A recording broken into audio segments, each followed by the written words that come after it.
नमस्कार, आप देख रहे हैं न्यूज़ इंडिया। मैं हूं नीरज। अभी हम दरभंगा यूनिवर्सिटी की प्रांगण में हैं और हम आपको यहाँ की खूबसूरतियों के बारे में हमारे सहयोगी मुआज जी हैं, इनसे बात करेंगे यहाँ की खूबसूरतियों के बारे में जो धीरे धीरे लुप्त होते जा रहा है। जिस तरह से हम आपको यहाँ का पूरा धरोहर के बारे में बताएंगे, यहाँ के ऐसा दृश्य जो अभी देखना दुर्लभ हो गया है अभी के समय में, जो अभी बाज़ारों में सिर्फ दिखता है। आपको ऐसा हम यहाँ का दृश्य आपको दिखाने वाले हैं। सबसे पहले आपका स्वागत है मुआज जी। जी धन्यवाद। क्या कहेंगे जिस प्राकृतिक के छाँव में अभी है, गोद में है, इनके बारे में क्या कहेंगे? प्राकृतिक के बारे में तो अगर कहा जाए तो हमारा मतलब जीवन में जो सबसे महत्वपूर्ण है तो प्राकृतिक ही। देखें, आप ही देखें कुछ दिन पहले कि प्राकृतिक से छेड़छाड़ हुआ। कहा जा सकता है कि प्राकृतिक से छेड़छाड़ करने के कारण या उसमें कमी के कारण कोरोना वायरस का प्रकोप आया पूरे दुनिया में, देश में नहीं पूरे दुनिया में, जो 2 साल से अभी तक लोग परेशान हैं। और ये धीरे धीरे पता नहीं है अब कब जाएगा, इसका कोई अंदाज़ा नहीं लगाया जा सकता है। तो ये कहीं ना कहीं प्राकृतिक से छेड़छाड़ का ये नतीजा है। और प्राकृतिक से छेड़छाड़ हम लोगों को नहीं करना चाहिए। ज़्यादा से ज़्यादा पेड़ लगाना चाहिए। अगर नदी पोखर है तो उसको भरने से बचना चाहिए, उसको भरना नहीं चाहिए। क्या लगता है कि जिस तरह से कोरोना वायरस था, कोरोना वायरस में सबसे ज़्यादा ऑक्सीजन की कमी हुई है, जिससे बहुत सारे लोगों का जान भी गया है। तो मुख्य कारण था वृक्षों की अंधाधुंध कटाई। तो क्या कहेंगे इसमें? हाँ, इसमें तो कोई शक नहीं है कि वृक्षों की अंधाधुंध कटाई हुई है। लोगों को ऑक्सीजन की काफ़ी समस्या हुई है। जो ऑक्सीजन हम एक पेड़ लगा नहीं सकते हैं, लेकिन ऑक्सीजन 1000 रुपया 500 रुपया मिलता था, वो लाखों में बिका है। कहा जा सकता है कि लाखों में ऑक्सीजन बिका है। तो कहीं ना कहीं लोगों में कमी है कि ऑक्सीजन पेड़ लगाने का महत्व नहीं समझ पा रहे हैं। ऑक्सीजन की कमी हो रही है।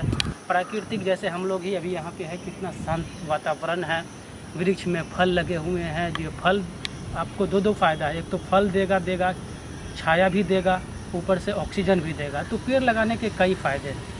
चलते हुए बात करेंगे तो थोड़ा और भी जो श्रोतागण हैं उनको सारा दृश्य के बारे में पता चलेगा। क्या कहेंगे जिस तरह से हमारे सामने अपने सामने जिस तरह से दिख रहा है कि ये पेड़ पे कटहल लगा हुआ है, जो अभी हम जब मार्केट में जाते हैं, बाज़ार में जाते हैं तो सिर्फ हमको वह सब्जी या तो कहे तो एक तरह से वृक्षों पर नहीं मिलता है देखने को जो फल है, क्योंकि वृक्ष है ही नहीं तो दिखेगा कैसे। तो ये लुप्त हो रहा है। क्या कहेंगे? वृक्ष तो लुप्त तो होगा ही, लेकिन वो अपनी ज़रूरतें पूरा करने के लिए लोग वृक्षों को काट रहे हैं, वृक्षों की सफाई कर रहे हैं। तो वृक्ष तो लुप्त होगा ही। इससे मानव पर बहुत बड़ा संकट आ सकता है। अगर इसको देखा जाए तो वृक्ष के लुप्त होने के कारण मानव पर बहुत बड़ा संकट आ सकता है। जिस तरह से लेकिन फ़ोटो खिंचाने के लिए, तस्वीर में आने के लिए लोग तो पेड़ लगाते हुए दिखाते हैं, लेकिन वास्तव में कितना ऐसा होता है लोग अच्छी तरह जानते हैं। तो वृक्ष लगाना हमेशा लोगों को लगाना चाहिए, ज़्यादा से ज़्यादा जितना ज़्यादा वृक्ष लगाना चाहिए। इससे अनेक फ़ायदे हैं। मनुष्य को अगर ज़िंदा रहना है तो वृक्ष लगाना आवश्यक है। जिस तरह से अगर देखा जाए तो हमारे पीछे ये पूरा कटहल है। तो कटहल अगर देखा जाए तो जब भी हम बाज़ार में इसको ख़रीदने के लिए जाते हैं तो हमको ये वहाँ पर एक तरह से देखिए तो कितना दिनों का ये बासी कहे तो मिलता है। लेकिन आज आपके सामने ये दृश्य है, ये कटहल लगा हुआ है। क्या लगता है आपको? देखिए, हम अपने घर के पास अगर इस तरह का बागान लगा दें, जैसे मेरे घर के पास से अगर कोई गुजरेगा तो वहाँ पे छाँव देख कर रुक जाएगा कि यहाँ पे छाँव है, धूप से बचने के लिए। ये ऑक्सीजन देगा, दूसरा इसका फ़ायदा है। तीसरा फ़ायदा है कि अगर कोई फल अगर हम खुद से लगाते हैं या कोई सब्ज़ी खुद से लगाते हैं तो उसमें कीटनाशक का उपयोग नहीं होगा, उसमें अपना लगाया हुआ होगा। जो घरेलू है उसका फ़ायदा अलग होगा, जो आप मार्केट से ख़रीदते हैं उसका कहीं ना कहीं दुरुपयोग, अलग असर उसका पड़ सकता है। लेकिन अगर जो अपने खुद से लगाया हुआ पेड़ होता है या वृक्ष हो या फिर सब्जी का फल हो, तो इस तरह इससे कई फ़ायदे हो सकते हैं। आपके सेहत के लिए काफ़ी ज़्यादा लाभदायक होगा जो आप खुद से करते हैं। तो और इससे आपको आर्थिक स्थिति भी अच्छी होगी। आर्थिक स्थिति अच्छी करनी है तो वृक्ष लगाएं, और वृक्ष लगाने से ऑक्सीजन की प्राप्ति होगी, फल की प्राप्ति होगी, आपको छत्र छाया मिलेगा रहने के लिए, स्वच्छ हवा होगी। इससे बड़ी बात और कुछ नहीं हो सकती है। क्या लगता है जिस तरह से कोरोना था तो कोरोना ये प्राकृतिक का सूचना है, प्रथम सूचना है, या आगे भी अगर इस तरह से मानव के द्वारा जिस तरह से हनन किया जाता है, वृक्षों का कटाई किया जाता है, क्या लगता है आगे से बड़ा कोई अति घटना घट सकता है? जिस तरह से अभी कोरोना का काल चल रहा था, लॉकडाउन था। प्राकृतिक ने लोगों को संदेश दिया है कि तुम मेरे साथ छेड़छाड़ करोगे तो तुम्हारे साथ ऐसा ही होगा। तो प्राकृतिक के साथ कहीं ना कहीं छेड़छाड़ हुआ है, तो लोगों को इस तरह की मुसीबत झेलनी पड़ रही है। तो हम तो कहेंगे ऐसे ही कि प्राकृतिक चीज़ जितनी भी है उसको संवारना सीखे, उसकी सौंदर्यीकरण करना सीखे, ज़्यादा से ज़्यादा जितना ज़्यादा हो सके पेड़ लगाएं। क्या लगता है जिस तरह से आप यूनिवर्सिटी कैंपस में जहाँ पे हैं, वहाँ पर कहा जाता है कि जो पीछे आपके तालाब हैं, जगह जगह वृक्षारोपण भी किया गया है, लेकिन उसका नियमित समय से देख रेख भी नहीं होता है। क्या कहेंगे यहाँ के जो जिलाधिकारी है, जो यहाँ के वीसी है, उनको क्या कहेंगे? यहाँ तो मैं बहुत जगह पूरे विश्वविद्यालय में भ्रमण किया हूँ, तो बहुत सारी अच्छाई भी दिखी है, कुछ खामी भी दिखी है।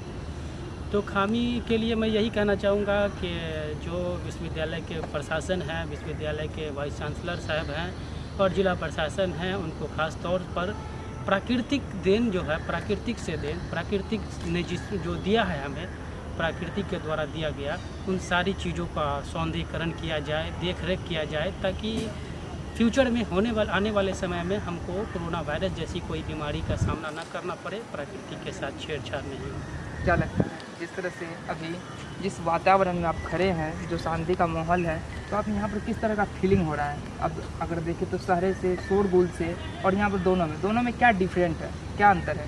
शोरगुल में अगर आप 6 घंटा रहते हैं तो भी आपके मन को शांति नहीं मिलेगी, लेकिन अगर इस वातावरण में आप सिर्फ 10 मिनट बैठकर गुजार लें तो आपका मन शांत हो जाएगा। जैसे अगर योगा करना हो तो उसके लिए सबसे अच्छा जगह ये है शांति जगह में आप बैठकर योगा कर सकते हैं।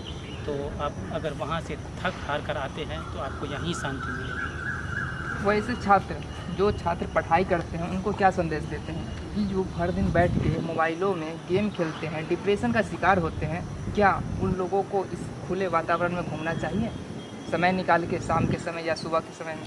हाँ, शाम के समय में तो उनको घूमना ही चाहिए, इससे उनका मन शांत होगा, पढ़ने में मन लगेगा, मन को शांति मिलेगी। तो उसके लिए तो जो वातावरण है, पर्यावरण है, जो प्राकृतिक देन है, जो वृक्ष के नीचे शांति माहौल में उसे कुछ समय व्यतीत करना चाहिए।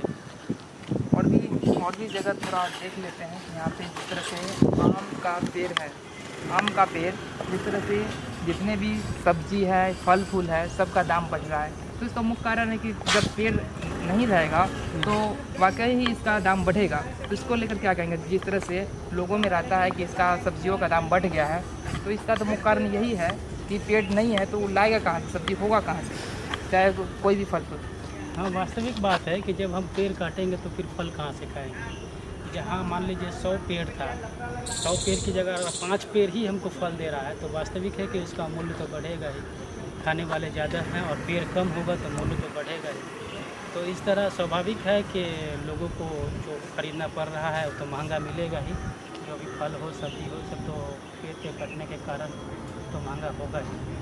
चलिए, बहुत बहुत धन्यवाद। जिस तरह से आपने जिक्र किया यहाँ के खूबसूरती को लेकर, यहाँ के धरोहर को लेकर, तो लगातार हम आपको दरभंगा यूनिवर्सिटी से दिखा रहे हैं जो ये धरोहर धीरे धीरे किस तरह से विलुप्त हो रहा है। जिस समय राजा महाराजा यहाँ पर राज करते थे, वहाँ इसको नियमित समय से देखा जाता था, लेकिन आज इनका सौंदर्यीकरण की बात करें, देख रेख की बात करें, तो धीरे धीरे यह विलीन होते जा रहा है। तो लगातार हम दरभंगा से आपको कवरेज दिखा रहे हैं और भी आगे का दृश्य हम आपको दिखाएंगे, कुछ अचूबा कहे तो आश्चर्यजनक दृश्य जो आपको देखने में भी अच्छा लगेगा। तो लगातार न्यूज़ इंडिया के साथ में बने रहें। धन्यवाद।